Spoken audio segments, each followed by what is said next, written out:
Well, hey there, YouTube. Welcome back to the channel. I'm Adam. Thanks for stopping by and hanging out for a little bit. So today I've got something new, old and new, a little bit of both. So if you guys remember back a little while ago, the RCL graciously sent me a new inbox vintage kit of the Tamiya Lunch Box. And as cool as it would have been to build this, I just didn't. I just didn't have the heart to build it and break something on it. If I built it, I was going to run it at least once, and just in the box, it is a cool conversation piece and a bit of history. I can unbox this and lay it all out and take really nice pictures of it, and hang it on the wall and everything, or just be able to open it up and reminisce. What the kits were back in the day. This actually has some of the packaging in it that you don't get in today's kits. So I'll put a link to the video for that, here. And you guys can check out kind of the unboxing and overview of that. But we didn't build this one. So, I made this smart choice and bought a Reread Kit and then spent a whole lot of money making it old. Why not? So what we have is a re-release of the Lunchbox as a kit. So in the Reread Kit, it's almost identical, if not identical, to the original release. Obviously plastics have been upgraded to make them stronger and tougher, better blend so they don't become brittle. But all in all, it's the exact same kit.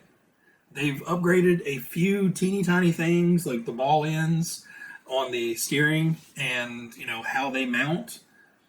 Other than that, it's pretty much the exact same truck as it was when it was released back in the 80s.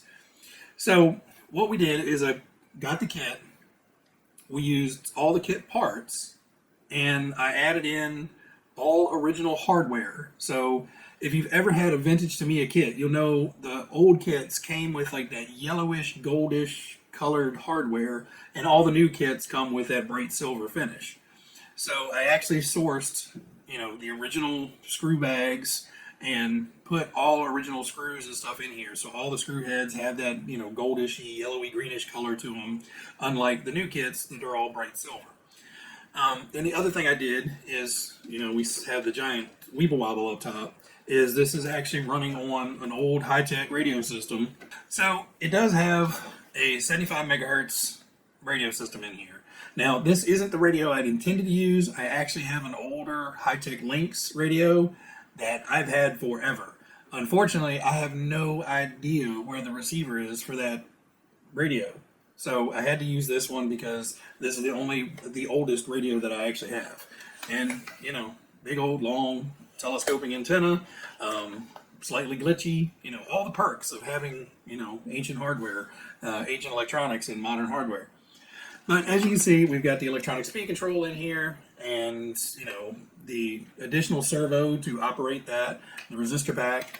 Now, the mechanical speed control I have in here actually was for a old Wheelie King.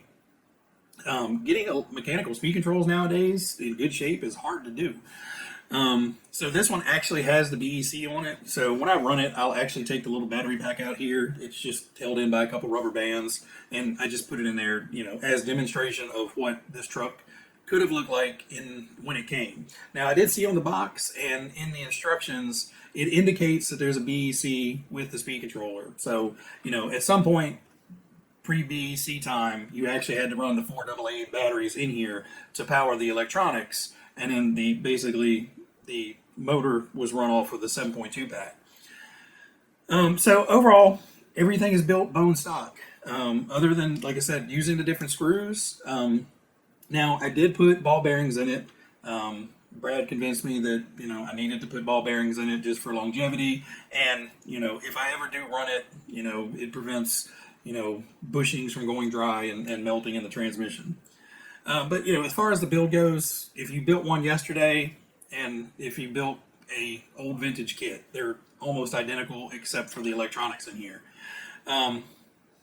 And like I said, they did upgrade the ball studs on the suspension arms, made them a little bit bigger, and it actually goes through, and they're pinching the steering arm to where the old ball studs were just smaller brass balls, and you screwed them in, and it was just held on by one side, and they were prone to snapping off because all the leverage and holding power was on one side.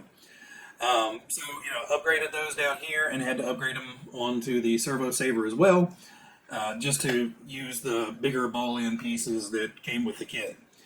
So as far as lunch boxes, you guys know I kind of like my lunchies, and if you guys have been around for a while, I have a yellow one sitting down there at the very end.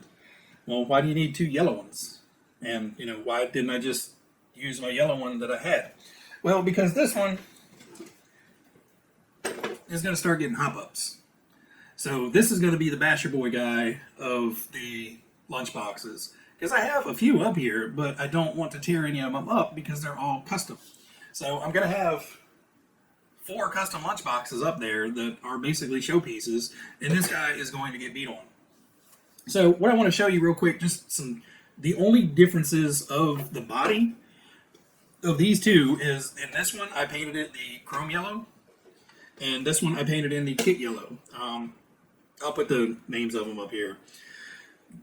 I did this one as Glenn from Tamiya Legends did his, and I love the way this one looks. It looks a little bit older and a little bit duller than this. This is a really bright, vibrant yellow. And, it kind of, neither one of these colors match the wheel color perfectly. This probably matches the wheel color a little bit better than this does, but, it is what it is. So far, I have taken the stock motor out of this one, and we have actually stuck in a GT-tuned motor in this one. So this is going to have much more RPM than the standard stock one has. I added some oil shocks in the rear, and we'll see how the front does on the standard spring pogos. I don't expect the front end to be down very often, to be honest with you. Now, to try to keep the front end down, I did add in some steel wheel weights up front.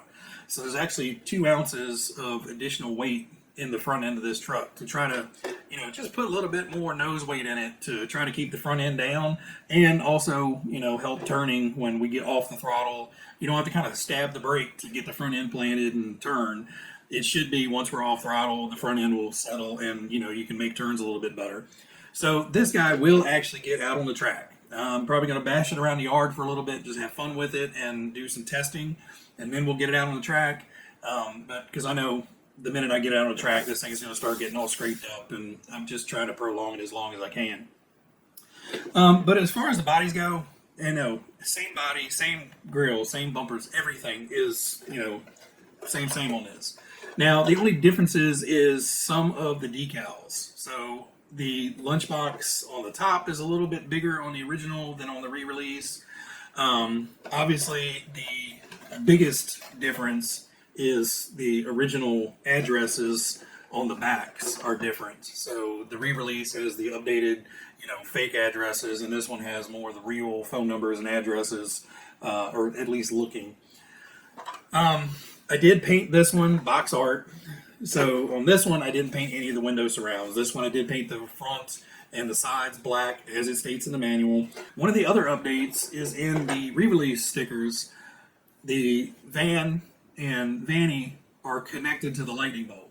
So it makes it really, really easy to get those stickers on. You basically get the corner of the sticker started down here, and you line this up where you want it, and then just work your way up and smash it all down. Well, in the original stickers and in the MCI stickers, because they're crafted directly after the original stickers, the lightning bolt is one sticker, and in the van is a separate sticker. So it makes it a little bit trickier to get this lightning bolt in the right place. So when you put the van sticker on, she's head's not sticking up above the roof, and it's not down here in the wheel well. So that is the only planning part you have to do. Everything else is pretty straightforward and easy.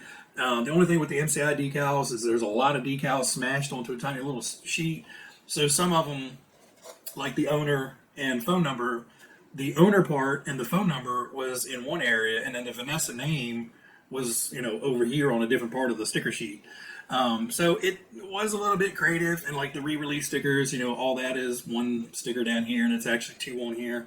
But, it was really, really fun going back to roots of RC and, messing with a mechanical speed controller and, getting that servo centered. So, when you turn it on, it just doesn't start taking off down the street on you. And I was also reminded, when your battery's plugged up and you turn this thing by hand, it's just going to make everything start spinning. So, had to remember that from back in the day because I started playing with it and the damn thing almost shot off the bench because I forgot to unplug the battery. Safety third. Anyway, guys, I will get a run video of the, retro build, and then I'll pair it with a kind of comparison run with this guy. Unfortunately, I don't have time today. It's getting ready to start thunderstorming. It's kind of one of those things almost every other night. During the week, there's a chance of thunderstorms, and tonight we're definitely going to get some. So I'm going to wrap this one up for now. I've done plenty of talking. Hopefully everybody is still here, or at least some of you are, and God bless you who are still here listening to me ramble. I appreciate you guys so much. If you guys have any questions or comments, or hey, what about this, or did you think about that? If you have anything, drop them in the comments. I'll be more than happy to answer any questions or explain why I didn't do something. Probably because I missed it or didn't think of it, more than likely. But anyway, guys, everybody out there, you guys be happy, be healthy, be safe, and I will catch you guys on the next episode.